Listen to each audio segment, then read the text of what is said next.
చిత్తూరు జిల్లా పుంగనూరులో high tension నెలకొంది. ఇక చిత్తూరు జిల్లా పుంగనూరులో మాజీ మంత్రి పెద్దిరెడ్డి రామచంద్రారెడ్డి మొత్తానికి పర్యటించడానికి వీలేదంటూ ఇప్పటికే టీడీపీ శ్రేణులు పెద్ద సంఖ్యలో అక్కడ ఆందోళన చెందుతున్నారు.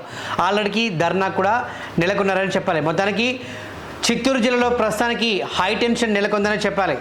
ఇక అభివృద్ధి మర్చిపోయి అన్ని అరాచకాలకు పాల్పడేటువంటి పెద్దిరెడ్డి రామచంద్రారెడ్డి చిత్తూరు జిల్లా పుంగనూరులో మీరు ఎక్కడ అడుగు పెట్టినా కూడా మేము అడుగు పెట్టనివ్వం, గో బ్యాక్ అంటూ నినాదాలు చేస్తున్నారు టీడీపీ కార్యకర్తలు.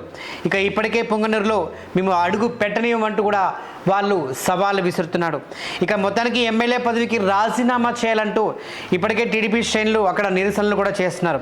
ఇక ఇప్పటిదాకా ఈ 5 సంవత్సరాలు ఒక్క కార్యక్రమాన్ని కూడా నిర్వహించకుండా అనేక అరాచకాలకి పాల్పడ్డారు. అనేక దోపిడీలు, అనేక భూదందాలు, కబ్జాలు, ఇలా అనేక మోసాలు చేసినటువంటి పెద్దిరెడ్డి రామచంద్రారెడ్డి పుంగనూరులో అడుగు పెట్టేదే లేదు.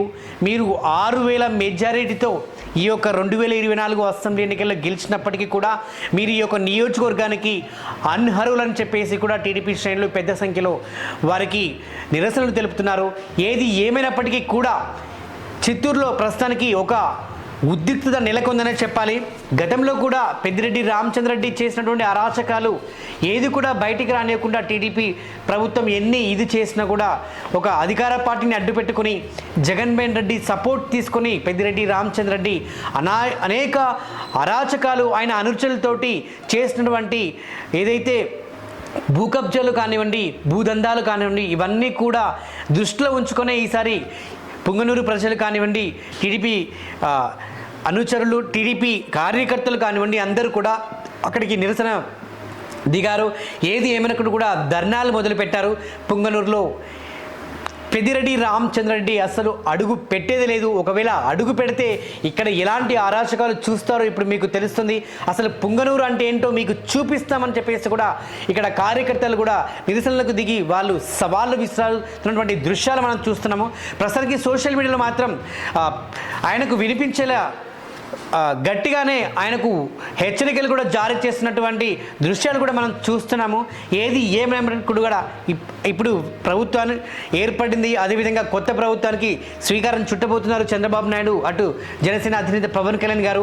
ఈ క్రమంలో మీరు అడుగు పెట్టారంటే మాత్రం ఇక్కడ ఎలాంటి అరాచకాలు, ఎలాంటి దృశ్యాలు మీరు చూడబోతారో మీకు నిజంగా మేము హెచ్చరిస్తున్నాము. దయచేసి మీరు ఇక్కడ అడుగు పెట్టేదే లేదు. మీరు ఈ యొక్క నియోజకవర్గాన్ని గెలిచినప్పటికీ కూడా మీరు ఒక ఎమ్మెల్యేకు అనర్హులు అని చెప్పేసి కూడా ఆయనకు హెచ్చరిస్తున్నటువంటి దృశ్యాలు మనం అక్కడ చూస్తున్నాము. ఏది ఏమైనప్పటికీ కూడా పుంగనూరులో ప్రస్తుతానికి ఒక హై టెన్షన్ అనేది నెలకొందని మనం అక్కడ భారీ ఉద్రిక్తత కూడా నెలకొందనేది కూడా మనం చూస్తున్న పరిస్థితి ఏర్పడింది. ఏది ఏమైనప్పటికీ కూడా ఇప్పుడు టీడీపీ ప్రభుత్వం వచ్చింది కాబట్టి మీ అరాచకాలు, మీరు చేసినటువంటి అన్యాయాలు, అక్రమాలు కూడా ప్రతి ఒక్కటి బయట పెడతారు. మీరు కూడా జైలుకి వెళ్ళే పరిస్థితి కూడా మీకు దగ్గరలో ఉంది. మీతో పాటు మీ మంత్రులు, ఎమ్మెల్యేలు, మీ అధినేత జగన్ కూడా అందరూ కూడా చిప్పకూడు తినడం ఖాయంగా కనిపిస్తుంది అన్నట్టుగా అక్కడ ప్రజలు కానివ్వండి, టీడీపీ శ్రేణులు కానివ్వండి, అందరూ కూడా ఆయనకు ధర్నాలు చేస్తూ నిరసనలు వ్యక్తం చేస్తున్నారు. ఏది ఏమైనప్పుడు కూడా ప్రస్తుతానికి మాత్రం ఆయన పుంగనూరులో పర్యటిద్దాం అనుకున్న సమయంలోనే ఇటువంటి ఉద్రిక్తత నెలకొందని చెప్పాలి. అక్కడ పోలీసులు కూడా అక్కడ చెదరగొట్టే ప్రయత్నం చేసినప్పటికీ కూడా ఏది ఏమైనప్పటికీ ఈరోజు మాత్రం మీరు ఎప్పటికైనా కూడా పుంగనూరులో అడుగు పెట్టొద్దు, గో బ్యాక్ అంటూ అక్కడ నినాదాలు చేస్తున్నటువంటి పరిస్థితి మాత్రం అక్కడ మనం చూస్తున్నాము. ఇక్కడ మనకు దృశ్యాలు కూడా అదేవిధంగా ఆయనకు హెచ్చరికలు జారేలా టీడీపీ కార్యకర్తలు కూడా పెద్ద సంఖ్యలో అక్కడ ధర్నానికి కూడా పాల్పడ్డారని చూస్తున్న తెలుస్తుంది. ఏది ఏమైనప్పుడు కూడా మరి పెద్దిరెడ్డి రామచంద్రారెడ్డి మరి ఈ యొక్క నిర్ణయంతో ఆయన పదవికి రాజీనామా చేస్తాడా ఏంటనేది మాత్రం ఇంకా సస్పెన్స్గా మారిందని చెప్పాలి.